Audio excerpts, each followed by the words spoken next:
Hello everyone, welcome to Agire Caps. Today we enter the world of the Twilight Zone to see a story about the infinite loop of time, how a mother and her son got out of it. In a restaurant, a mother and her son are taking a break on their way to college. While the mother is filming her son with a video camera, Dorian accidentally squeezed ketchup all over his shirt. His mom caught it on video. He felt embarrassed and wanted her to delete the video, so Daisy hit the rewind button to reshoot.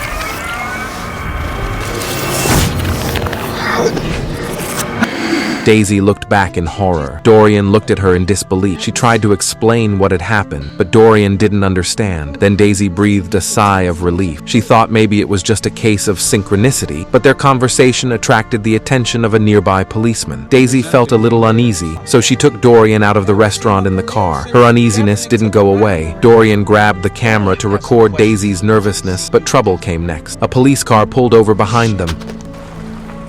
Just like we always talk about, no attitude, just be respectful. Daisy kept reminding Dorian. Surprisingly, the cop who showed up was the same one from the restaurant. He asked Dorian if he knew why he was stopped. Dorian replied that it was for speeding. Then he saw the camera in the car. He thought it was all being recorded, so he demanded they hand over the camera as they fought over the camera. Daisy accidentally hit the rewind button. So once again, the time goes back to the past. This time, she's even more panicked. Dorian still doesn't know what's going on, so she told him to stop the car. But right after they got out of the car, the police car reappeared, and there's about to be another confrontation. Your vehicle is in violation of state code. See how this portion of the vehicle is out on the highway? It needs to be moved right now. Mom needs to find a hospital. Fuck the car. Seeing the cop pull a gun on Dorian panicked. Daisy pressed the rewind button again, and so time goes back again. The policeman was also eating at the side. He was staring at her and Dorian with disgust. Daisy rushed to urge Dorian to leave the restaurant. She decided to leave before the policeman finished his breakfast. Maybe then they could get away from him. Daisy shot Dorian straight into the passenger seat. She drove carefully down the highway, controlling her speed. Then she made an abrupt U-turn and drove across the meadow onto the other side of the road. An uneasy feeling washed over her. Maybe a different road would have changed the course of the drama, but Dorian was puzzled by her behavior. He couldn't understand what she was saying. After traveling far enough, Daisy felt very tired. She decided to find a hotel to rest. She hoped to avoid the police while she rested, lying in the motel. Daisy's nerves finally eased. At that moment, the lottery program is on TV. She pressed the record button on the camera and recorded the program. When the program was over, she pressed the rewind button, and then the time went back to the beginning of the program. Daisy smiled and made a bet with her son. If she could guess the winning numbers correctly, Dorian would do whatever she said.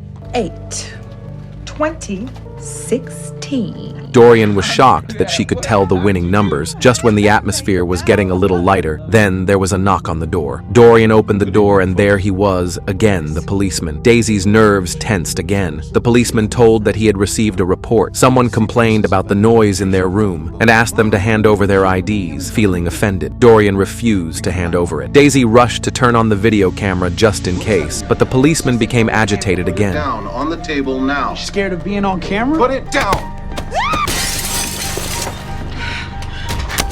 Everything went back to the restaurant again, holding the camera tightly in her hand. Daisy watched the policeman at breakfast. She was filled with despair. She and Dorian seemed to be trapped in a terrible cycle. There was no way they could get away from him. Daisy decided to take the initiative. She's going to have a conversation with him to see if she can break the loop. She introduced herself and Dorian to him as calmly as she could and thanked him for his contribution to people's safety. Daisy tried to make a good impression on him. She hoped that he would leave her and Dorian alone. As the meal ended, the policeman said goodbye to Daisy. She was relieved to be free of the cop.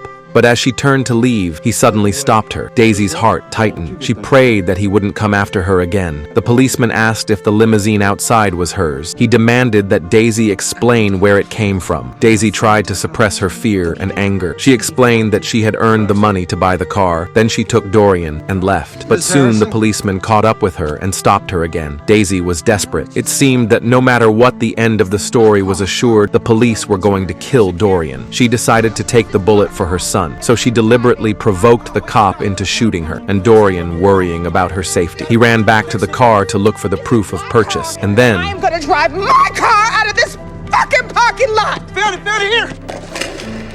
tragedy struck. At that moment, Daisy's world came crashing down. A tidal wave of fear overwhelmed her. Outside the morgue, Daisy's tears fell silently. The doctor went over to ask her if she wanted to identify the deceased, but Daisy asked the doctor to help her find the camera. Then she stood next to her son's body and held the camera tightly. She prayed that it wasn't broken. The camera became her only hope. Trembling, she pressed the rewind button.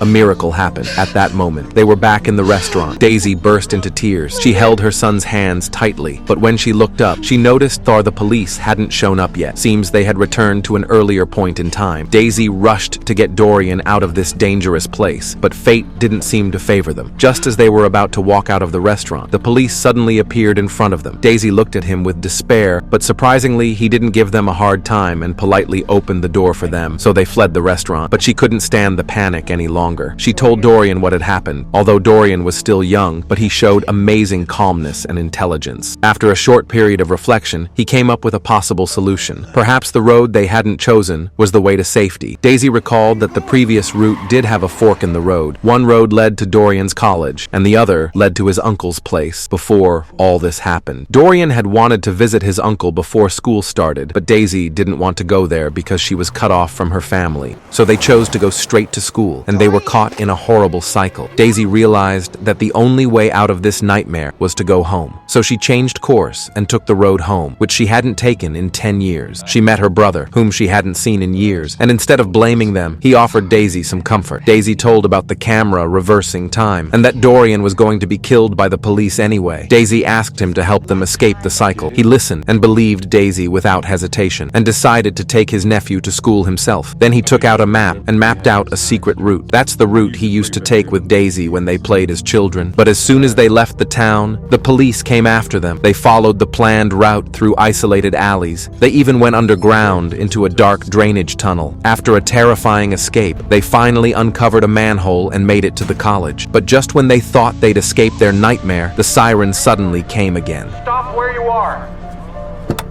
They ignored it and accelerated towards the school, but the police drew his guns again.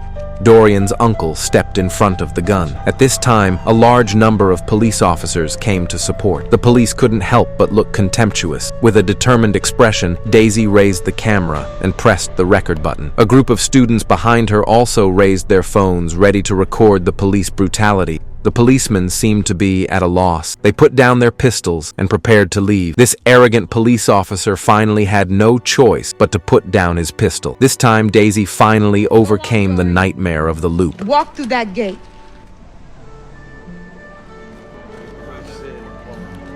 10 years later, Dorian had a family and a daughter of his own. Daisy kept the camera with her all the time, as if it were the last line of defense for his family. For 10 years, she never let up. But one day, her granddaughter picked it up and dropped it on the floor. The camera was shattered into pieces. Daisy scrambled over to try to put it back together, but nothing could be done. Dorian held her hand tightly and reassured her to let go of everything and live her life. After a short period of panic, Daisy finally accepted Dorian's advice. She let go of her nerves that had been strained for 10 years. However, the moment Dorian left the house, she heard the familiar sound again. Thanks for watching. Hope you have a good day. If you like this video, please subscribe to my channel.